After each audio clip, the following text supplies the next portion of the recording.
मी रेवती वालझाडे, सप्रेम मराठीच्या लोकसभा अपडेट्स मध्ये आपले स्वागत। ठाकरेंच्या शिवसेनेची गळती काही केल्या थांबण्याचं नाव घेत नाहीये। शिवसेनेचे विधान परिषदेचे आमदार आमशा पाडवी यांनी रविवारी शिंदे गटाच्या शिवसेनेत प्रवेश केलाय।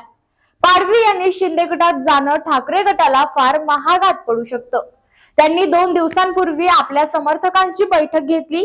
त्या बैठकीत त्यांनी शिंदेच्या शिवसेनेत जाण्याचे स्पष्ट संकेत देखील दिले होते।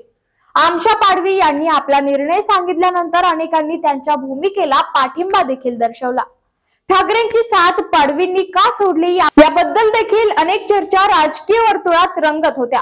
पाडवी यांनी ठाकरेंच्या शिवसेनेतून लोकसभेची उमेदवारी हवी होती, पण काँग्रेसचा पारंपरिक मतदारसंघ असलेल्या नंदुरबार मध्ये महाविकास आघाडीतल्या इतर कोणत्याही पक्षाचा विचार करणे शक्य नव्हते।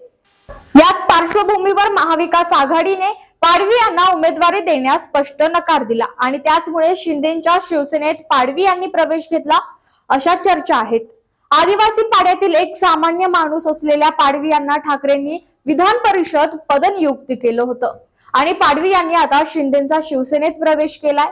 पाडवी यांच्या पक्ष प्रवेशामुळे ठाकरेंचं विधान परिषद संख्याबळ कमी होणार आहे, त्यामुळे त्यांचं विरोधी पक्ष पद देखील धोक्यात येऊ शकतं अशी शंका आहे। अशाच नवीन व्हिडिओ बघण्यासाठी फॉलो करा सप्रेम मराठीला।